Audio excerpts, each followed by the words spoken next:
ओ भिखारियों के महाराज, तुझे इस घर का घर जमाई आराम करने के लिए नहीं, काम करने के लिए बनाया है। जब देखो तब इस कामचोर को बाहर जाना होता है। अब ऐसी भी क्या मौत आ गई जो तुझे घर के काम छोड़कर बाहर जाना है? वो मम्मी जी, शनाया अपना लैपटॉप ले जाना भूल गई है।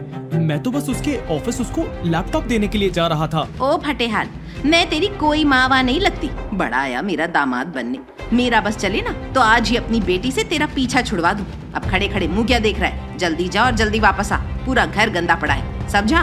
दरअसल अहान की पत्नी शनाया शहर की नामी गिल इंडस्ट्रीज की इकलौती वारिस थी और अहान 5,000 रुपए की नौकरी करने वाला एक मामूली घर जमाई। अहान की जिंदगी उस दिन हमेशा के लिए बदल गई थी जब शनाया के पापा ने एक राज के चलते उसकी शादी अहान से करवा दी थी। मिसेस गिल और शनाया आज तक अहान को कोसते थे और उसके साथ गली के कुत्तों से भी बदतर पेश आते थे। अहान ये सोचते सोचते अपनी पत्नी के कैबिन तक पहुंचा ही था, लेकिन वहां का नजारा देख उसके होश उड़ गए।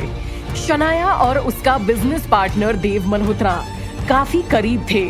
अहान से उन दोनों की नजदीकियां सहन नहीं हुई और वो बिना कुछ सोचे शनाया के कैबिन के अंदर दाखिल हुआ और देव को दूर धकेलते हुए बोला, तेरी हिम्मत भी कैसे हुई मेरी पत्नी को छूने की?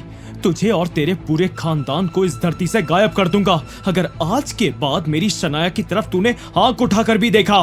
देव का गुस्सा 7वें आसमान पर पहुंच गया, लेकिन इससे पहले कि वो कुछ करता, शनाया ने एक जोर का तमाचा अहान के गाल पर जड़ दिया। आवाज इतनी तेज आई कि पूरे ऑफिस में सन्नाटा छा गया और अहान की सांस उसके गले में अटक गई। How dare you! भूल मत, तेरी औकात मेरे घर में मेरा बाथरूम साफ करने की है। मेरे पति बनने की कोशिश भी मत कर। चल अपनी मनहूस शक्ल ले और निकल यहाँ से। वैसे भी अभी कुछ ही देर में मिस्टर रायजादा 5,000 करोड़ की कंपनी के मालिक यहाँ आने वाले हैं और मैं नहीं चाहती कि वो तुझ जैसे कीड़े को ऑफिस में देख के डील कैंसिल कर दें। सारा ऑफिस दबी आवाज में अहान पर हंस रहा था। अहान की इतनी बेइज्जती अपनी जिंदगी में कभी नहीं हुई थी। देव कैबिन के एक किनारे खड़ा होके मुस्कुरा रहा था। ऐसा लग रहा था मानो देव ने ये सब प्लान किया हो। अहान ने शनाया की तरफ गुस्से में देखा और फिर बिना वक्त जाया किए वहां से चला गया। शनाया का ये बर्ताव और भी एक पराये मर्द की वजह से अहान को चुभ गया था। कुछ देर बाद देव अपनी कार से घर जा रहा था। एक सुनसान सड़क पर एक वैन उसकी गाड़ी के सामने आकर रुकी। 4 हट्टे कट्टे लंबे चौड़े गुंडों ने देव को गाड़ी से निकालकर पहले तो बहुत पीटा और उसे बेहोश करके वैन में डालकर ले गए। देव की आंख एक भयानक गोडाउन में खुली। आंख खुलते ही वो चिल्ला पड़ा, कोई है? छोड़ो मुझे, तुम जानते नहीं हो कि मैं कौन हूँ। मेरा बाप एमएलए है, वो तुम सबको जान से मार देगा। अभी भी वक्त है, अगर मुझे छोड़ दोगे तो मैं तुम सबकी जान बख्श दूंगा। सिर्फ तुम्हारे बॉस को उसकी असली औकात दिखाऊंगा। देव अभी बोल ही रहा था कि तभी अंधेरे में से एक 6.5 फुट का आदमी निकल कर आया और उसने देव को एक तमाचा जड़ते हुए कहा, आई चुप, तेरा बाप चाहे एमएलए हो या प्राइम मिनिस्टर, हमारे बॉस के आगे कोई कुछ नहीं। जिस देश के सबसे पावरफुल इंसान को मदद की जरूरत पड़ती है तब वो हमारे बॉस को बुलाता है। तूने आज जो गुस्ताखी की है उसकी सजा सिर्फ मौत होती, लेकिन हमारे बॉस की वजह से तू इधर जिंदा बैठा है। बॉस बॉस बॉस, आखिर कौन है तुम्हारा बॉस?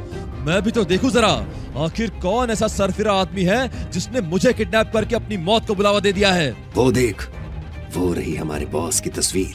ये नहीं हो सकता। ये मैंने क्या कर दिया? शनाया ने मुझसे इतनी बड़ी बात कैसे छुपाई? अब मैं क्या करूंगा? ये सब तुझे शनाया मैम को हाथ लगाने से पहले सोचना चाहिए था। अभी तक गुस्से में अपनी बाप की धौंस दिखाने वाला देव आखिर किसकी तस्वीर देखकर सन्न पड़ गया? क्या संबंध था उस तस्वीर का शनाया से?